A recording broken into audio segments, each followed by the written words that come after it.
Alright, I don't know if you guys wanted it or not, I'm doing it anyway. Welcome back.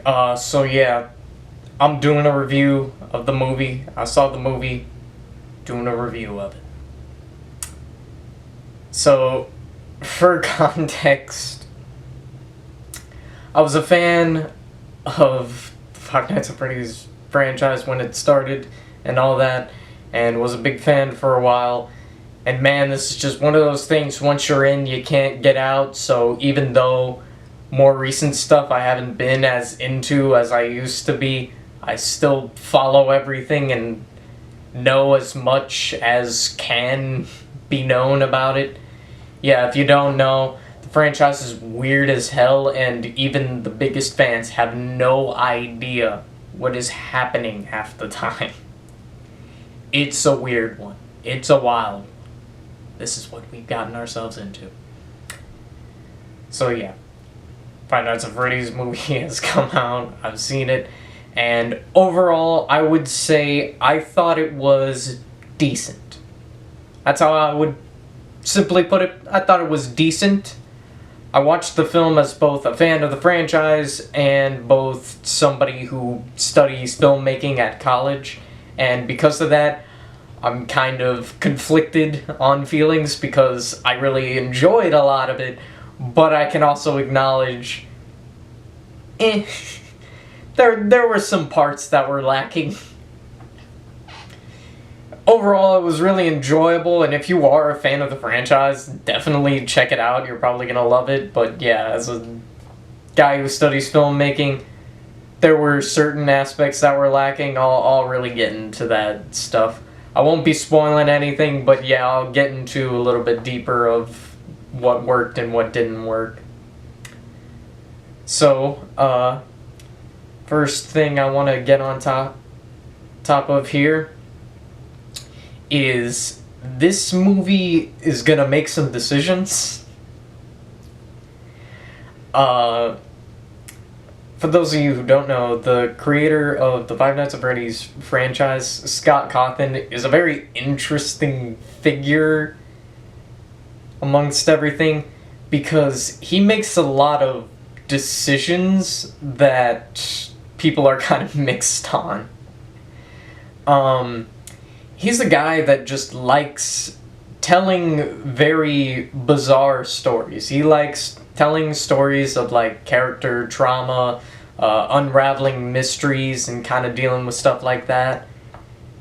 He really likes making those stories despite the big franchise he's known for was probably best known for just being a spooky franchise about evil animatronics coming to kill you.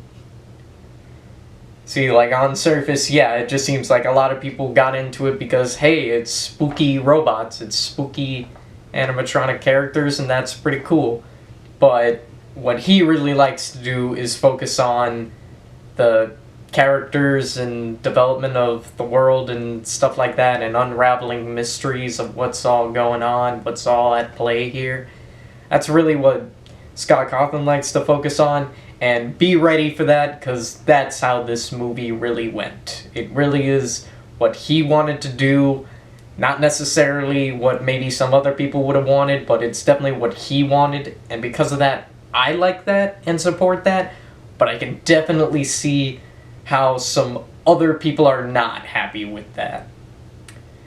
I've watched some reviews of the movie, plenty of different reviews of the movie, and there's a lot of mixed talk going along. Some people like it, some people don't like it.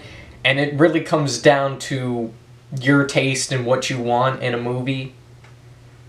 Like I said, this is very much a Scott Cawthon story. It's very much focusing on the characters and dealing with trauma and world building and unraveling mystery, all that stuff. It's really focusing on that rather than the horror elements. The horror elements are there. It's just maybe there's not as much as some people would have wanted. They're used very sparingly, and to me, I think that works because less is more. Law of diminishing returns. I think if you just utilize horror enough, it works, but if you overdo it, eventually the horror isn't scary anymore after a million jump scares. So the fact that this movie really chilled it back and took a step back with all the horror and only really had a handful of horror scenes, I think it worked, but I can see other people being disappointed by that choice.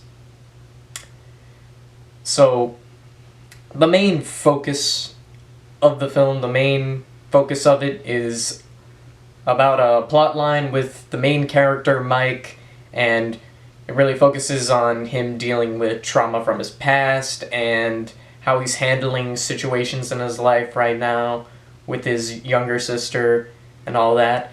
And I think that really works. I think that was the heart and soul of this film, and that aspect was the best part of this film, in my opinion. I think that really worked. It was really well done. So, because of that, overall, I would consider this, decent movie. I would say positive things about it. And I think it worked for me, and I enjoyed it.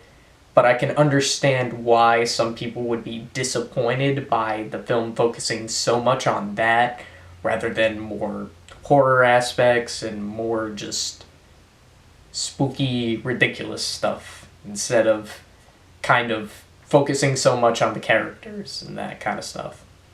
I could see why some people were disappointed by that choice, but personally, I think it worked. So, that was all the good aspects of the film. The effects are great. The animatronics look great. They did a really good job with that. I enjoyed quite a bit of it, but let me get into some of the things that weren't the best in the film. I think it comes down to two things. There were two big problems with the film, but yeah, these are kind of big problems. Won't spoil anything, but I'll get into what those are. So, the first flaw is the mystery. There's a focus on unraveling a mystery, and I think that's fine. I think it was handled fine the way they unraveled it all and all that. It kept me engaged through all of it, but the reveal in the end of who's behind everything, who's the big killer and all that, was way too obvious. The most obvious reveal of all time.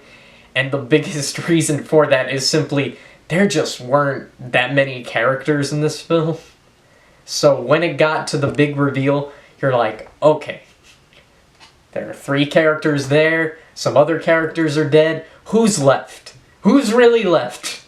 To be the big killer, the big person behind it all, who's left?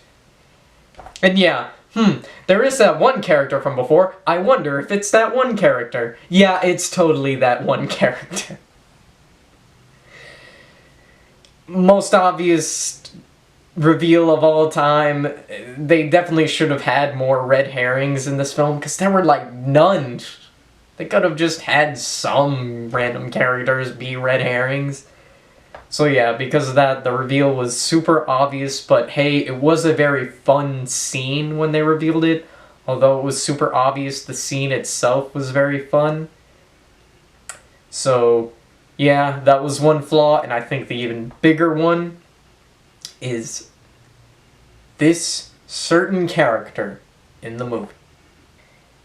This certain character, I won't say who it is, but this character was just weird. I want to say inconsistent, but it's because they just didn't explain what the character was wanting or whatnot. I don't even know if it's consistent or not. It feels inconsistent, it seemed inconsistent, but I don't even know.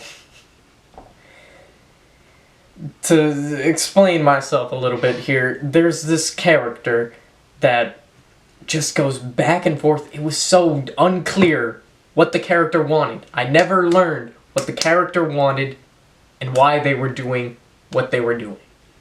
Sometimes they were helping people, sometimes they weren't helping people, sometimes they were giving people information, sometimes they were hiding information, sometimes it seems like they wanted one thing and then next they want something else.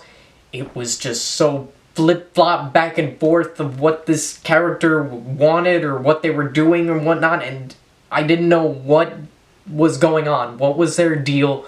What did they want? Why were they doing this, that? Why did they make the decisions they made? I have no idea. It was very annoying, and I just wanted some kind of explanation at the end of the film of, okay, here's what they were after, here's why they did what they did, or whatnot. But you never get the explanation in the end. You learn some things about this character, but you never get a full-on explanation of why they were doing what they were doing. And that was so frustrating for me because I'm like, what was this person's deal? What were they doing? Why were they doing this and that? Like I said, they flip-flopped so much, it was ridiculous. Look at something, I'm a fan of the Pirates of the Caribbean franchise. I think this would be a good thing to compare it to. In the Pirates of the Caribbean franchise, characters tend to flip-flop at times and betray each other and stuff like that, but there's always a reason to it.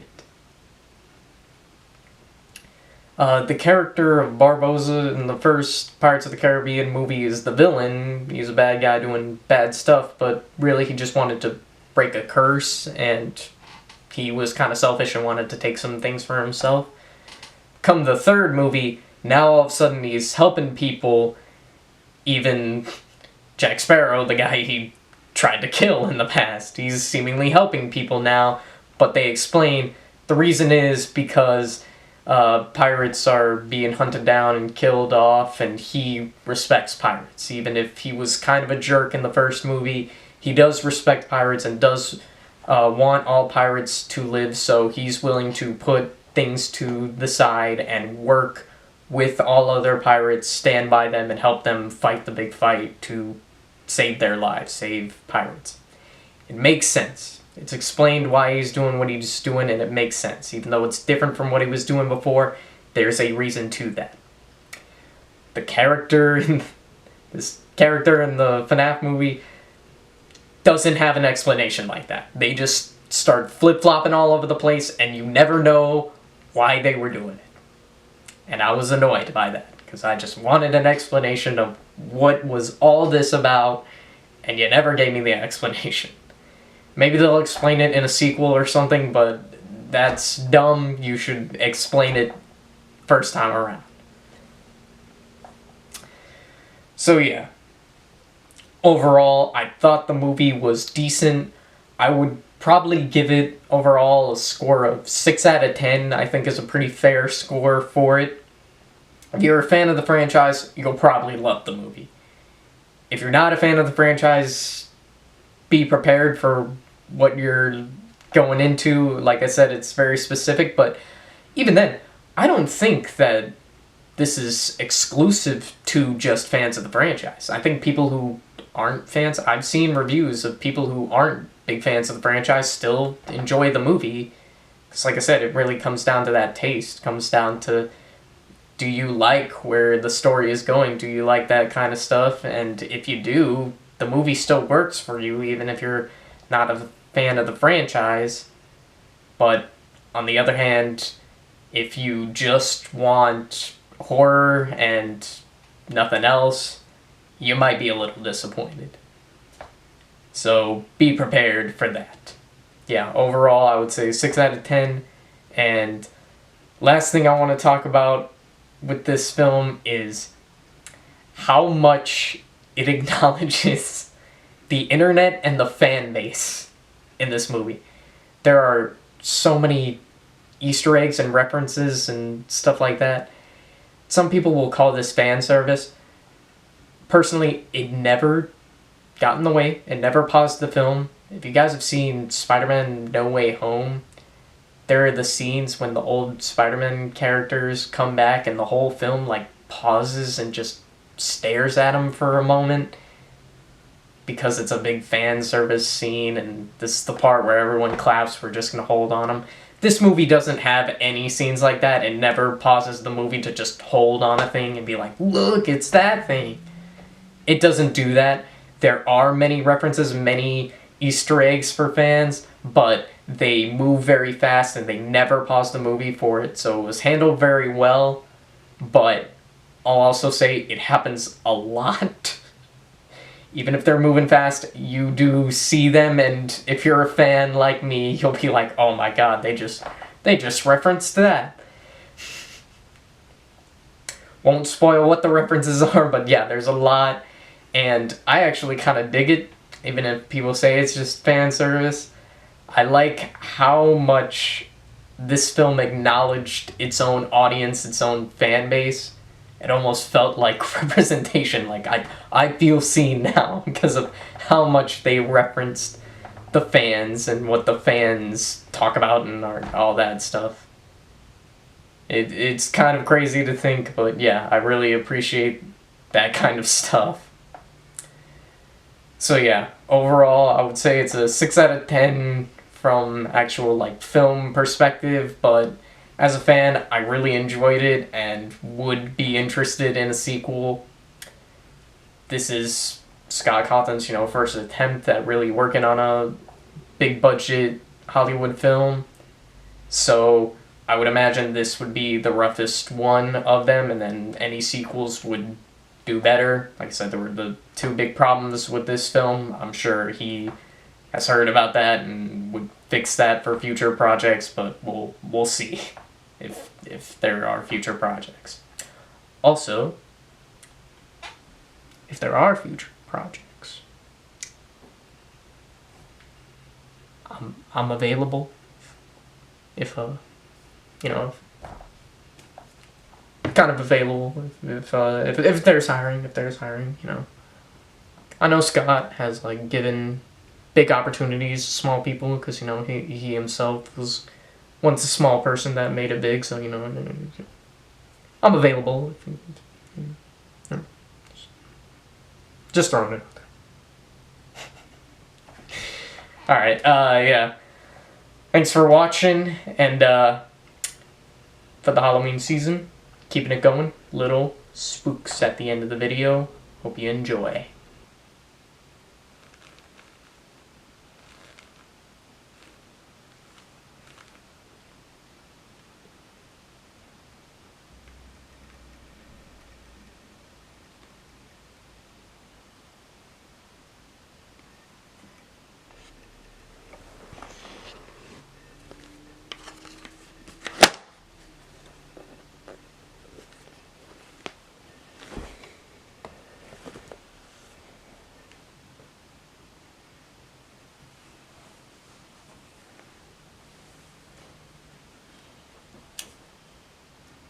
I guess he's really going.